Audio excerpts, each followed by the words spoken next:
This video is probably reaching you at a moment when you feel that, despite all your effort, you are not really making financial progress.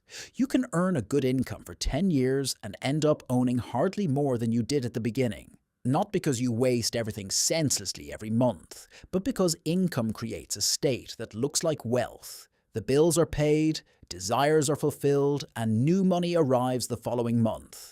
With every raise, this impression becomes more convincing. The apartment gets bigger, the car gets better, and everyday life becomes more comfortable. From the outside, it looks like progress, but perhaps only the flow of money has grown. As income rises, however, the feeling of having enough does not always grow with it. The new level quickly becomes normal. What was a luxury yesterday becomes standard today and a fixed obligation tomorrow. The brain notices the higher standard of living immediately, but barely registers the dependence it creates. Because every lasting improvement in daily life also creates a new monthly demand on your future self. That is why your salary says surprisingly little about whether you are actually becoming wealthier. Two people can earn exactly the same amount for years and end up living in completely different financial worlds. The difference does not begin with the choice of a stock. It begins much earlier, with the question of what happens to the money after it reaches the account. Let us assume someone earns $3,000 a month. Over 10 years, that puts $360,000 into their account. If every dollar is spent again, hardly anything is left at the end of those 10 years. Another person earns exactly the same amount and invests $500 every month. After 10 years, they have contributed $60,000. Possible gains, interest, or distributions are added on top. Both had the same income, but only one turned part of their work into something that continues to exist beyond that month. This is exactly where income and wealth separate. Income has to be earned again and again. Assets can remain, grow, and later cover part of the cost themselves. What matters, therefore, is not how high your salary is, but how long your life could continue unchanged if no new money came in tomorrow. If missing just one paycheck already creates considerable pressure, the previous stability rested primarily on the regular flow of money. That can work well for years. It just is not wealth yet. If your income does not show whether you are getting richer, what number does? The crucial number is the share of your income that you turn into wealth each month. Let us call it your wealth building rate. If you earn $3,000 and invest $300 of it, the rate is 10%. At $600, it is 20%. The difference is only $300 a month. Over the long term, however, it changes which part of your work is consumed immediately and which part remains. With a wealth building rate of 0, the entire work of the month is exchanged for the present. Of every $10 earned, all 10 pay for life today. At a rate of 10%, one of those $10 becomes an asset. At 20%, it is 2.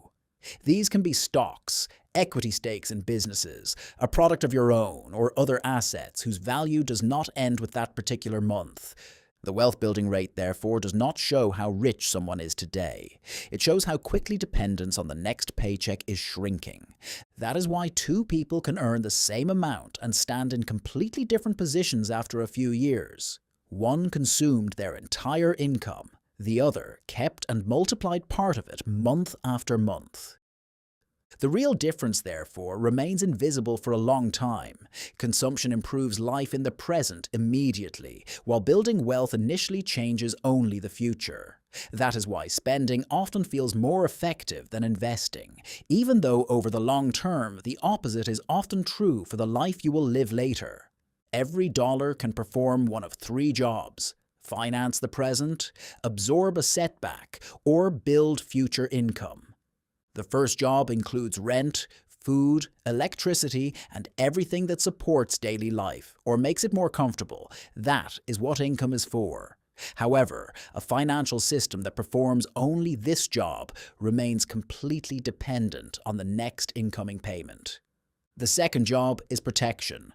A reserve prevents a car repair, a job loss, or an unexpected bill from interrupting the entire process.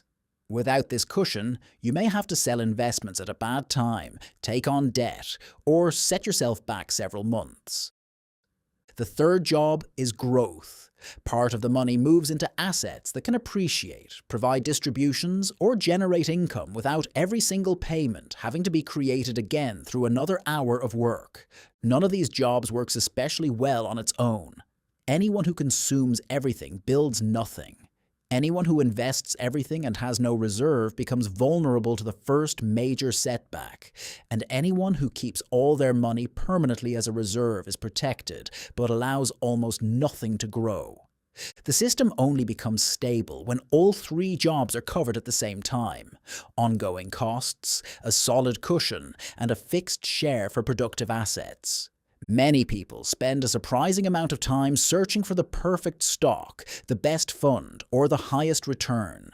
Especially at the beginning, however, the bigger lever is often somewhere else, in the amount that can be invested regularly. Suppose you have invested $10,000.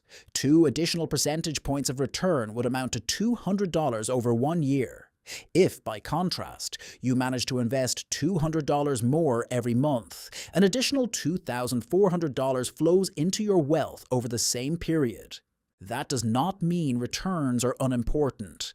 It means that the strongest lever changes with the size of the wealth. In the early phase, most of the growth usually comes from new capital. Later, the returns from the existing wealth can take on more and more of the work. That is why, especially at the beginning, it is often more worthwhile to increase the monthly contribution than to spend hours searching for a marginally better investment.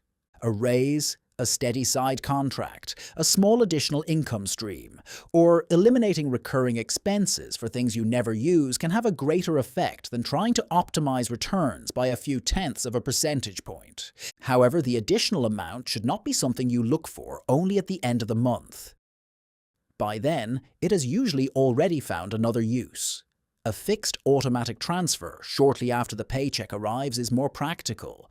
Perhaps it is $50 at first, then $100 or $200 later. The amount does not have to seem large at the beginning. It has to reliably leave the normal spending cycle. This money can then be moved into productive assets. The returns stay in the system and are reinvested.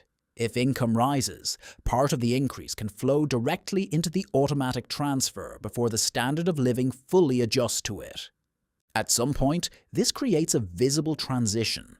The wealth no longer grows only because new money is deposited every month. The existing assets themselves contribute more and more to the growth. Even so, never having to work again is not a particularly helpful first goal. It is too big, too far away, and difficult to measure in everyday life. A more useful starting point is a single recurring bill. Perhaps the wealth initially generates $20 a month. That covers a streaming subscription. Later, the amount is enough for the phone bill, then perhaps for electricity, insurance, or part of the groceries. That may sound small at first. Economically, however, something fundamental has changed. This bill is no longer paid exclusively by work that has to be done that month. It is partly covered by assets built in previous months. This gives wealth a different meaning. It is not merely a number in a brokerage account, nor is it a trophy for having saved with exceptional discipline. It is the part of your own life that no longer has to be financed again every month. As long as every bill depends on the next paycheck, part of your future working time is already committed. Rent, electricity, food, and insurance are already waiting for the hours that still have to be sold in the coming month. With every expense that can be permanently covered by assets, a small part of that future time becomes free again. The first bill taken over may look unimpressive in the account. In reality, it is the first part of your life that you do not have to earn all over again.